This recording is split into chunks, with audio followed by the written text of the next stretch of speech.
Welcome to The Truth in This Art. I am your host, Rob Lee, and today I'm doing what we usually do. I'm having candid, curious conversations on arts and culture with probably somebody you know. And today I'm pleased to be in conversation with a touring performance DJ and mentor. He's been touring North America for the past 10 years and has recently expanded in the European market. Please welcome Shawn Smallwood. Welcome to the podcast. Hey, Rob, how's it going? I'm doing all right. It's kind of that point where we're recording this. I'm like, let me just get to the finish line. Let's just get to the finish line. And the finish line from your boy is going to be birthday time in New Orleans. I'm really looking forward to that. That can actually let my hair down. You have a nice amount of follicle. I do not. I had this, but that's about it. But yeah, thank you for coming onto the podcast. When's your birthday? January 20th. Oh, well, that's what's up. My birthday, January 14th. We're actually not too far apart. Yeah, we're in the same zone. You're a Cap. I'm a cusp. So we're here. I lean Aquarius. As I had this conversation with D Watkins. He was like, "Oh, you chose Aquarius." I was like, "I did, just so y'all know." But I have a little Capricorn pettiness there. That's very funny. I think we froze. Yeah, it's always something with which is the reason Riverside is coming soon for me. But to kick things off, okay. I want to go into this sort of like introduction. People usually do the tell me who you are, tell me what you're about, or tell me about yourself. And sometimes that throws people off. But give us the introductory story. What's the Shawn Smallwood story? Where'd you grow up? And, what kind of music did you grow up listening to? Influences of the DJ, things of that nature. I'm from Baltimore, Maryland. I've grown up here my entire life. I grew up listening to Frank Ski and Reggie Reg, the radio DJs of this area. And I also grew up like DJ Booby his mixtapes were also really, really popular in those days. And you bought those on cassette. You would just go get them from like where he played basketball at. And that kind of, was the soundtrack of most of our lives. I think when we were kids coming up, that then transitioned to television and a music video and like CDs. That I didn't go to too many parties. One of my partners though, he's been DJing since we were all like teenagers.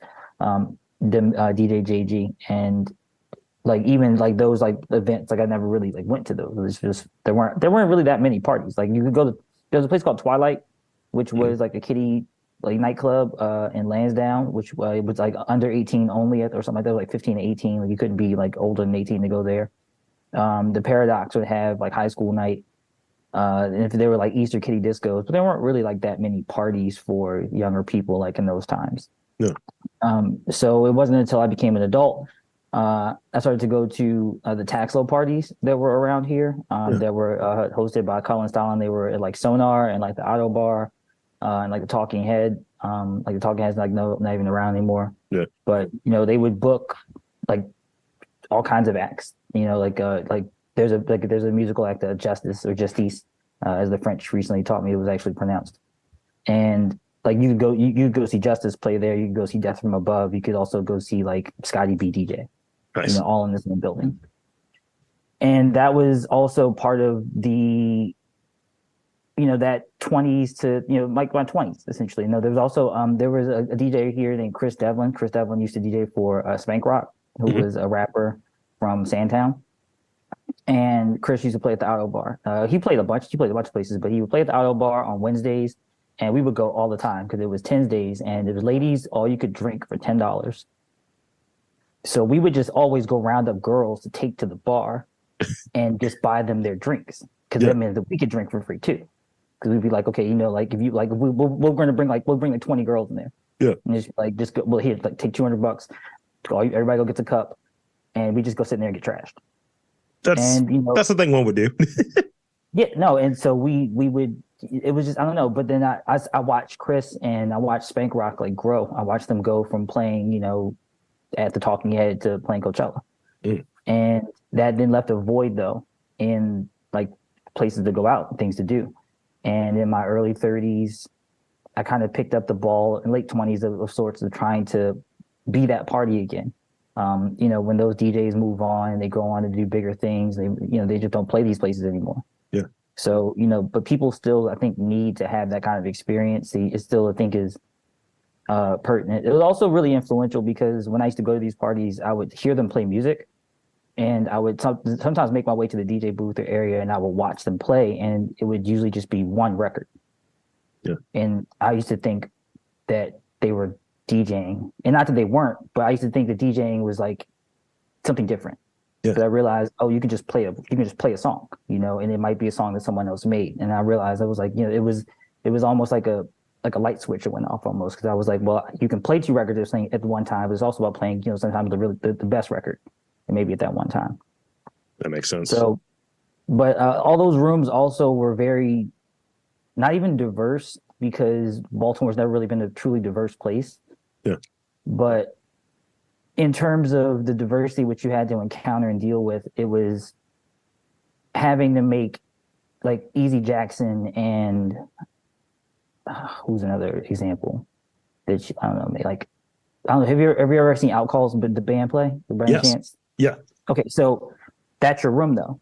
Yeah. And then multiply that. That's a microcosm of the macrocosm. So multiply those two sets of people times the entire room. And like you have to make everyone in that room have a good time. That's always been, in my opinion, Baltimore, like musically at its core.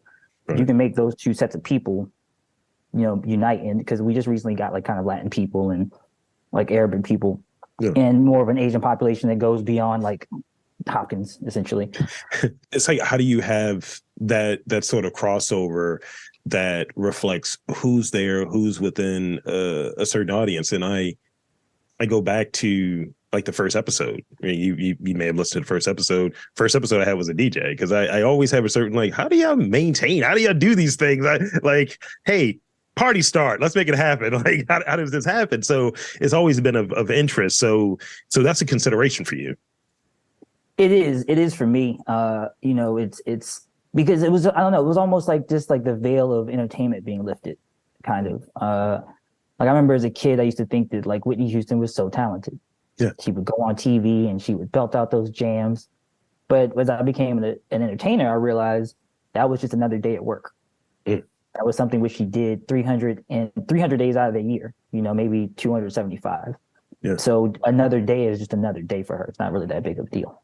So let's talk about experiences. I like to have a sense of, you were talking before we got started, some of the roots of podcasting or what have you. And on occasion I'll think about maybe my first podcast is always top of mind.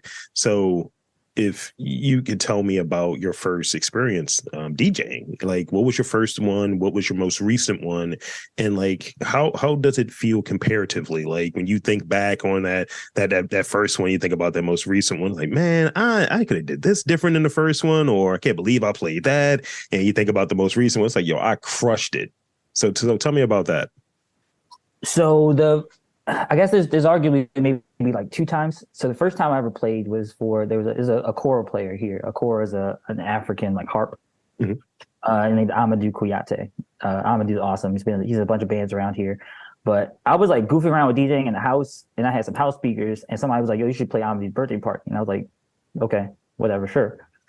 And I took the speakers over there, and I had like my entire computer in there, and I had like the speaker set up, and and I played out of what people it's called Tractor now. I don't think it was called Tractor back then though. And it was always people were just always supportive of me, like DJing and playing music. And then the first time I played out like on turntables was at a place called the Phoenix, which used to be on like Biddle Street or Preston. It was at like the Mount Vernon kind of area. Yeah. But I just asked to play, nobody came, and that was kind of it. And that was how it was, that was how most of the shows were starting out. Even some of the shows now nobody comes to. But and the last show I played was this December. Did I play in November? Not really. Well, technically that's not true. I did play in Brooklyn, but the last show I really played was in Miami at the end of October, and that was a return to form of sorts. I haven't. I don't know. It was the first time I've gotten to play this year where it was I played early this year, and there were a few good shows. Like I played in LA, but like no, Miami was awesome. It was the people responded. I think it's also I play a very, I guess, not aggressive, but just it's a more band type of format. It's more like some watching a band play music, like not watching someone DJ. So I think that's also a factor in terms of like why people were reactive.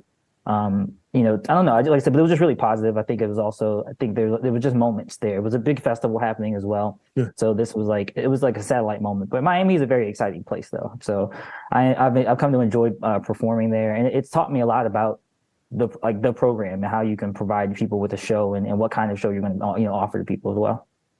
So that naturally it segues me into, it's almost as if I have this structured, actually, as if I have some type of plan here.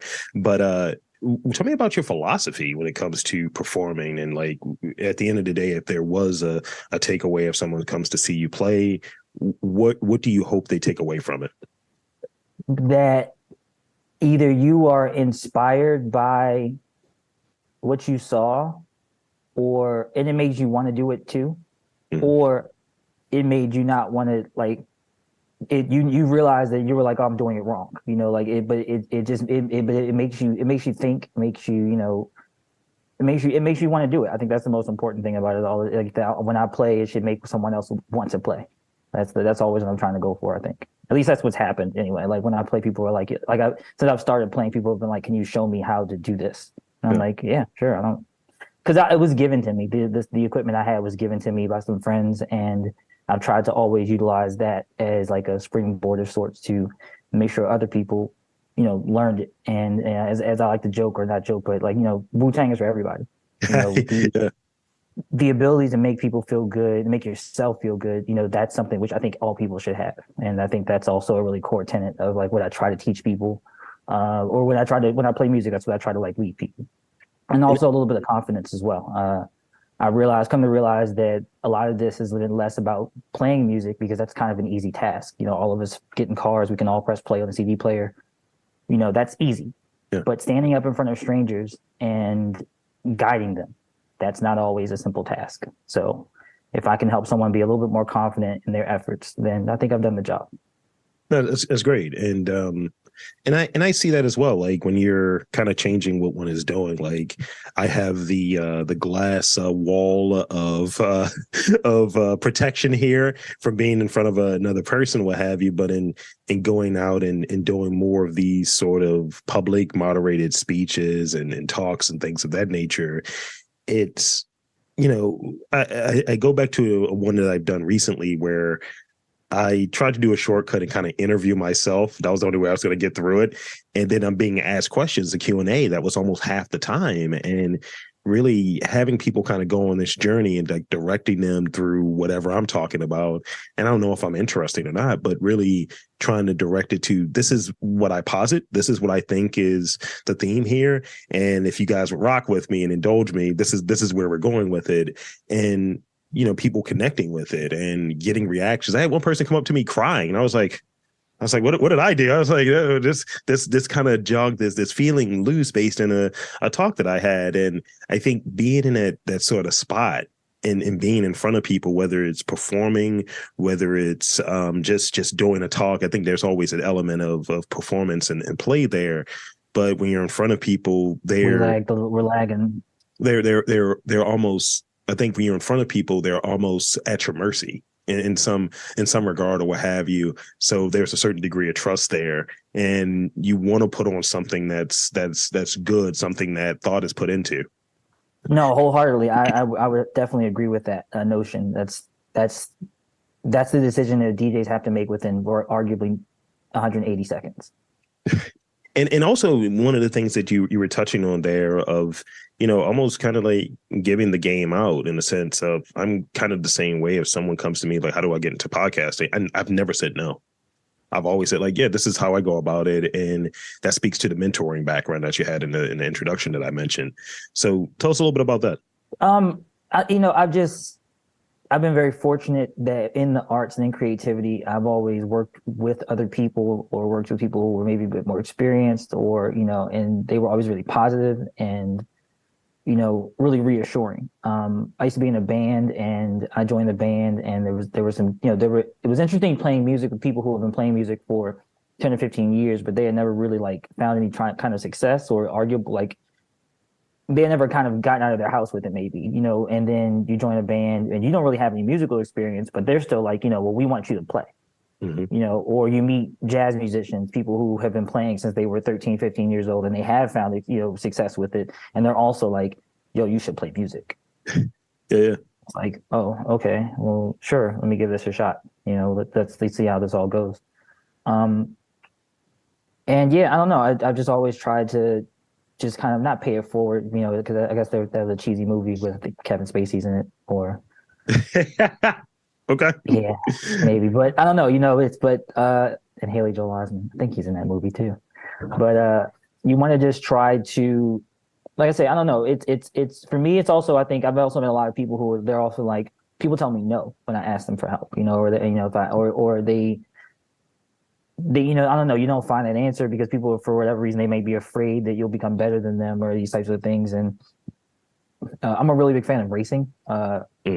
And in racing, especially like, NASCAR racing or GT racing, like you kind of all have the same car. It really comes down to how well can you drive the car, around that circle, or around that track. We all have the same records. We all have the same equipment, but it's about the individual things which make you, the moment, the choices that you make in those 180 seconds.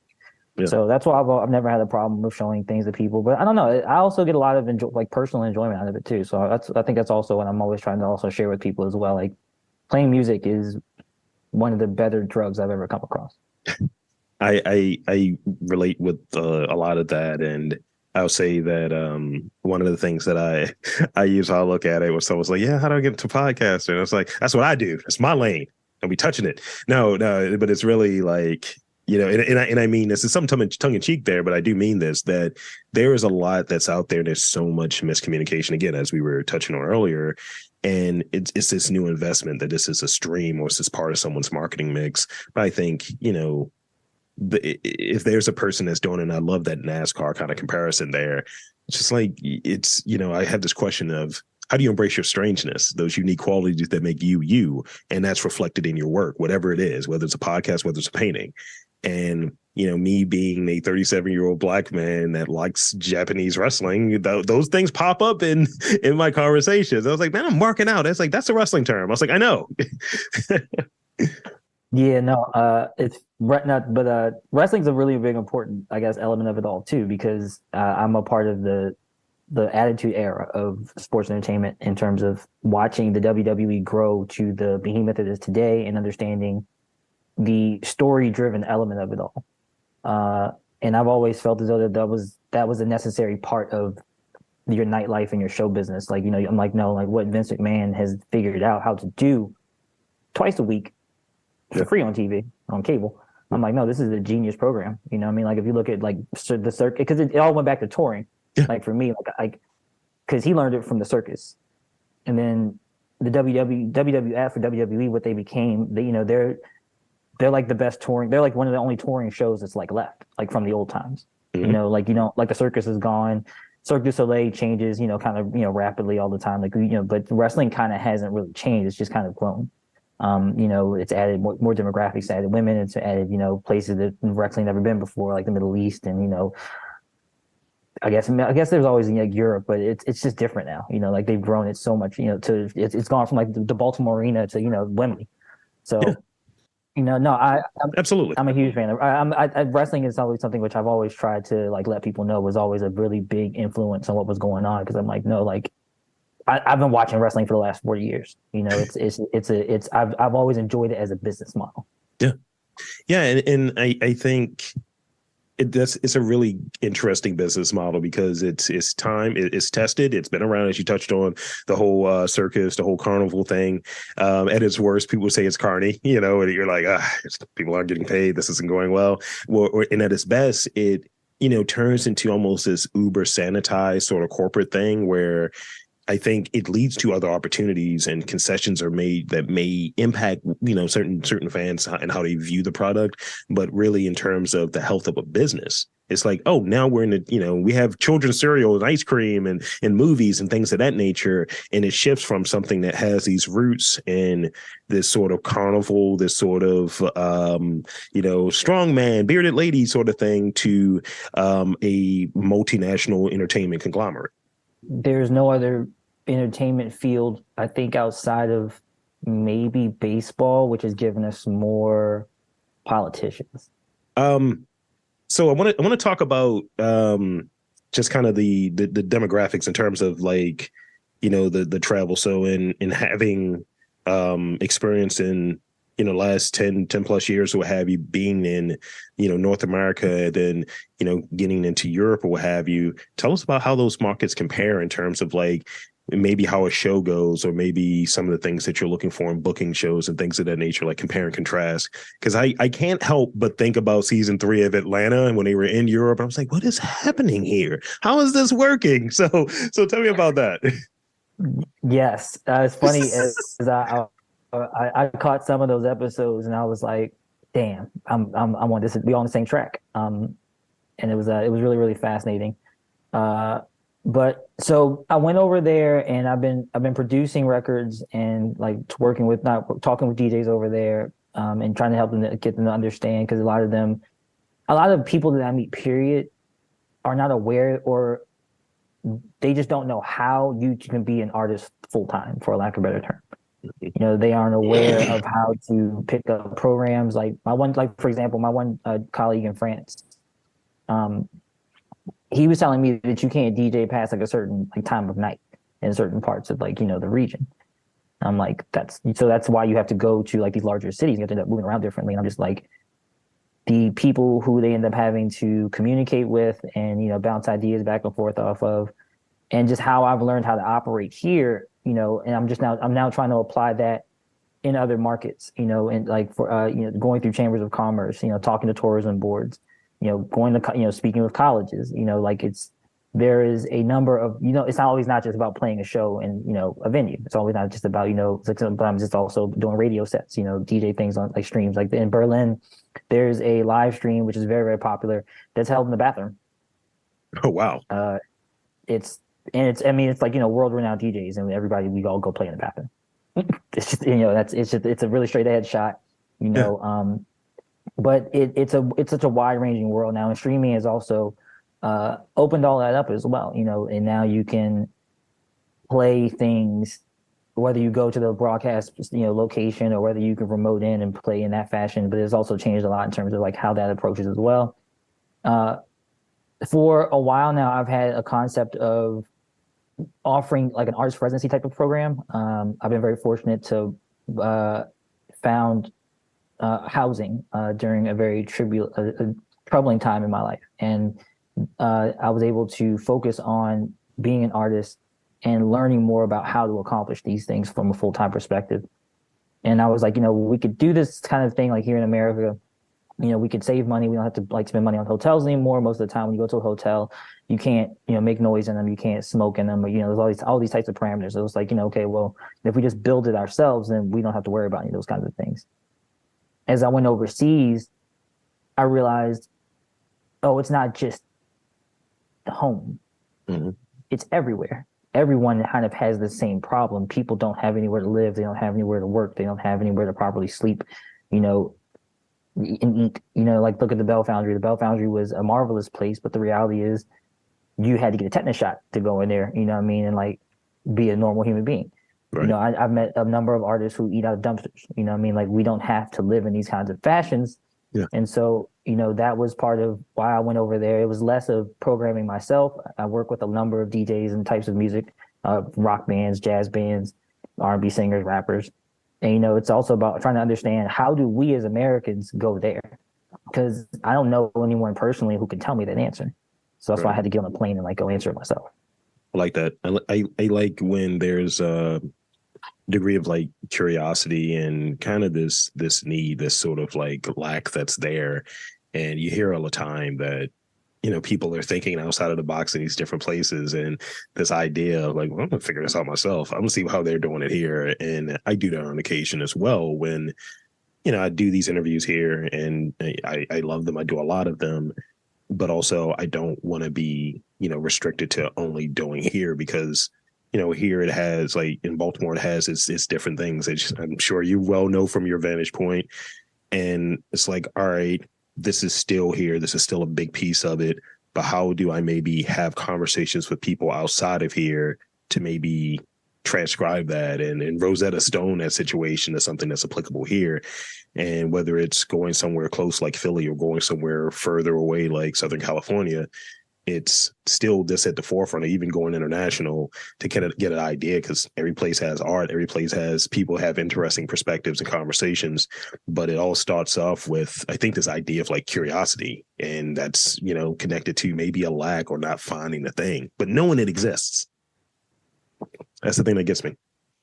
So I like hearing when people have like something weird or goofy that happens in their process, like when they're working. I know there's been many a times where I have an interview and I'm like, oh, this is going well. And I'm like, oh, I didn't hit the record button, so that's not great.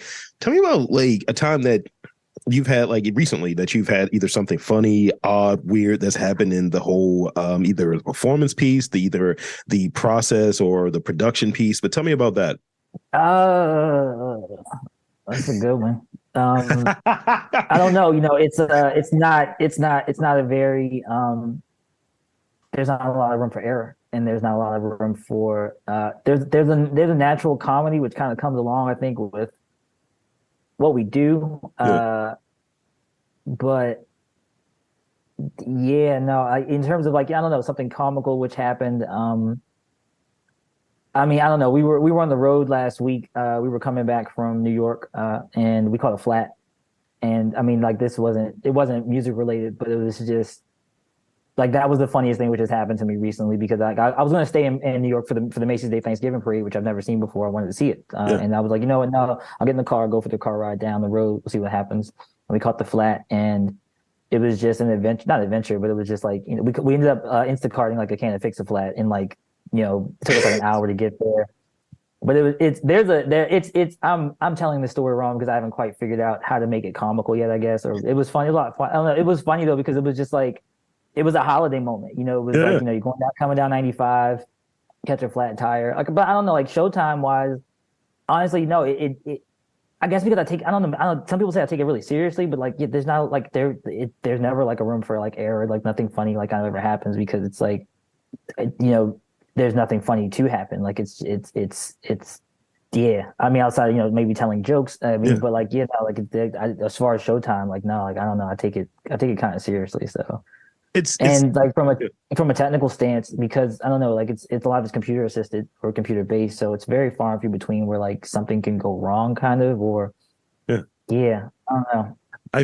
I've had, and I think this is where I'm kind of like leaning into the Capricorn energy. I dig it because, people are like, oh yeah, you're like a professional podcaster, because I literally just have like a plan. I have what I'm going to do, and I have it laid out. It's like, I don't want to waste your time. I don't want to waste my time. Let's make it happen. But on occasion, I will have one that recently happened because I'm doing this series that is in, other cities. So I'm in Philly back and forth every couple of weeks. And I did an interview and the guy was running late, one of the guests, and he was like, yo, bro, I'm going to be there. He said, I had to stop to get a cheesesteak. You need anything? I was like, okay, that's great. I was like, I wouldn't have had this if I wasn't up here.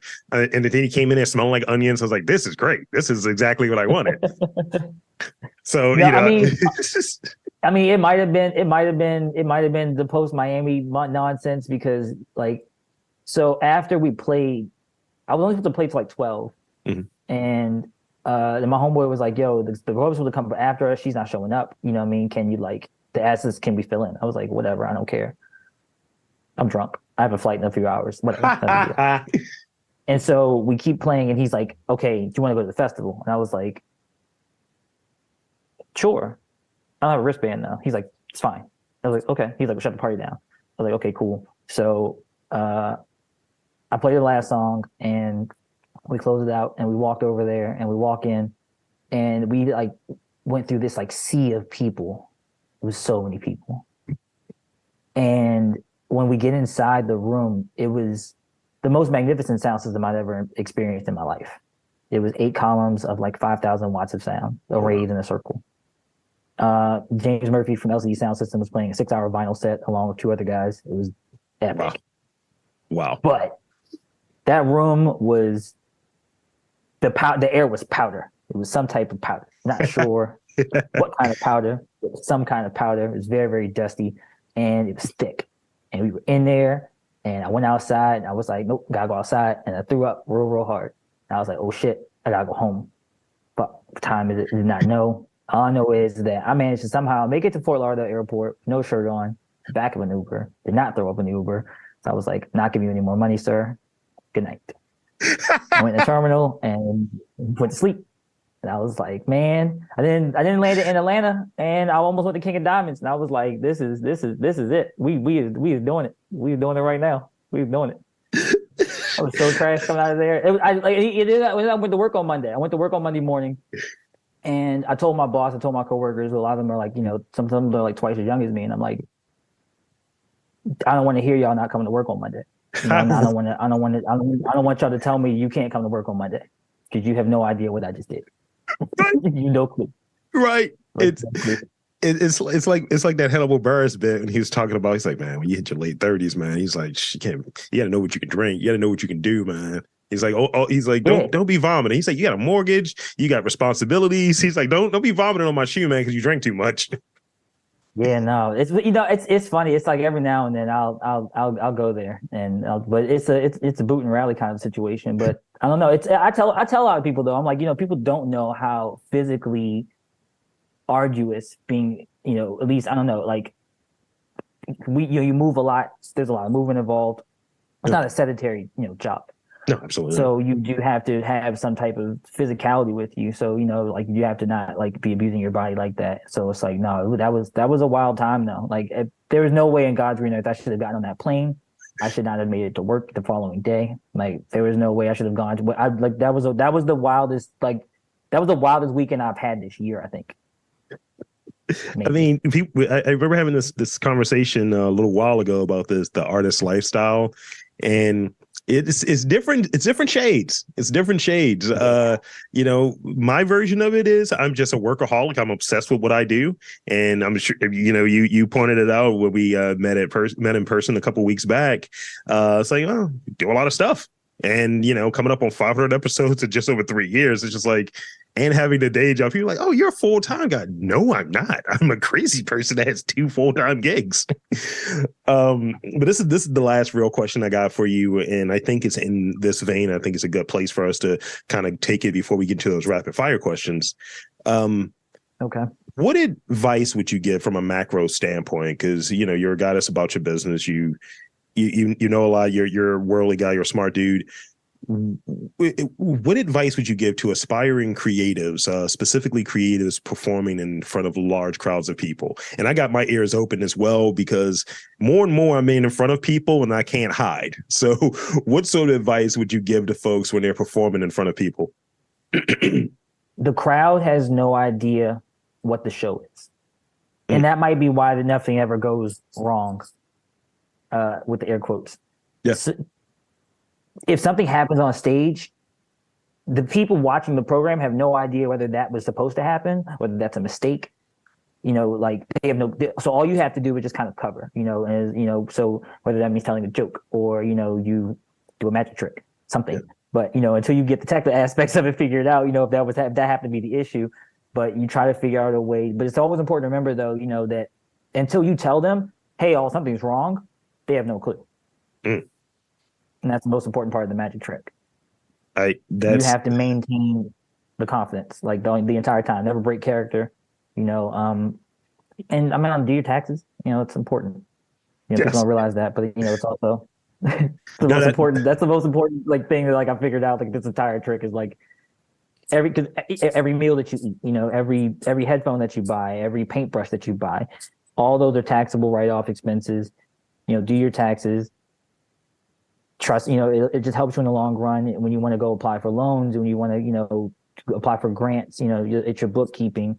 These are things that are part of being an artist that, while you get so caught up in your fucking doodles, with your finger paints, that's beautiful, but please do your taxes. Yeah, these are things that I've heard, and definitely the performance piece. That's something I had to take into account recently, where I was doing a movie interactive night, and I had no idea what we were doing. It was just, Rob, we need you here, and I was like, cool. And like I said, I don't really say no to a lot of things, especially if like I know the people. It's like, okay, I've vetted this at least enough, and I get there. I was like, I have no idea what I'm going to do. And it's like, yeah, here's a couple drinks. I was like, I need to keep my wits about me. All right, okay, I think I have a sense. And it was like, yeah, just be funny for the next like 2 hours. I was like, all right, here we go. And I just remember my partner, she was just like, just remember, nobody knows what you're doing is right or wrong. I was like, and she's a theater kid. She was just like, this is what it is. Sometimes it's like, here's a script. It's not like, a Shakespeare, he said for shizzle at any point, but that's about it. Someone's going to scene check you on that. So, and that's something which touring has taught me as well. It's like, when you're in front of that crowd of people, they don't know, they don't know who you are. There's no expectation, like they don't expect you to be great. They don't expect you to be bad either. You just have to do your best, and so that's always the most important element. Like when you play in front of the same crowd all the time, they kind of know what's going to happen, or they might know what's going to happen. That's why I have to also keep them on their toes. But, if you move around a lot, people, there's always that like kind of newish element. People are like, wait a minute, this is different. This isn't what's normally here.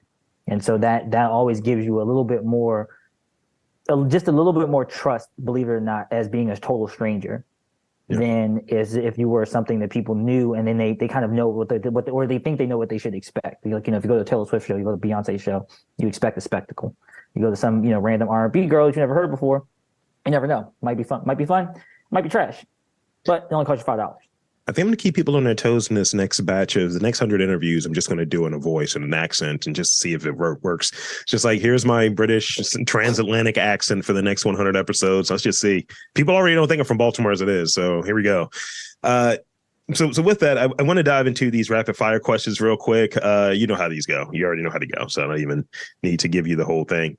I want to start off with this one. What is, if there was one artist that you had to listen to for the rest of your life, who would it be? Tchaikovsky. Okay. 3 words. In 3 words. Basically, it's finish this. You can use 3 different words to describe it, but Baltimore is any 3 words that you have in mind. But Baltimore is, finish that sentence. The city that reads. Thank you. That's great. That's very 90s. We're in the same age group, so shout out to you. What is man, I had that Kurt Schmoke comic book with Spider-Man in it. Oh my God, don't get me started. That takes me back to Lafayette Projects days. Jeez. We froze again. Takes me back to Lafayette Project days. I'll say that much. Just back in East Baltimore, just trying to figure it out. Aside from keys, wallet, cell phone, what is something that you always have on you? My first son's baby sock. Nice. I would say like a certain air of elitism. That's what I have on me most of the time. Who are these people? No, a colleague actually, he gave me, this is maybe about 15 years ago, he gave me a rock. And the rock was a gratitude rock. Whenever there was a moment in which I wanted, I felt I felt gratitude or I felt ungrateful, this was a reminder. Eventually, I put the rock inside of my child's sock. Nice.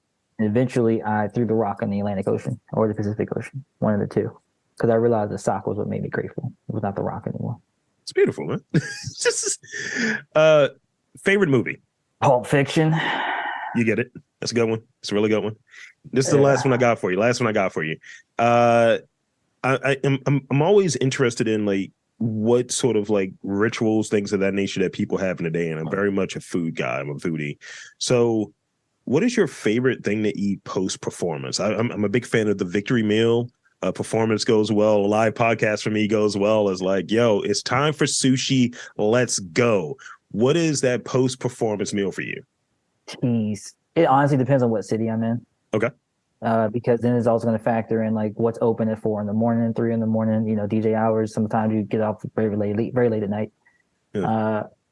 I also try to not eat real wild because like how your kidneys process, like in the nighttime you go to sleep, you're not, I don't know. Like I've been trying to do like more like that heavier meal, like your larger meal in the middle of the day, so give your body more time to like digest. So like a lot of times after like gigs, like most times it's just like water, like most of the time, like, you know, I've gotten into paninos lately. I don't know if you know what those are, but it's like smoked meats wrapped around like a cheese, basically like a Lunchable type deal.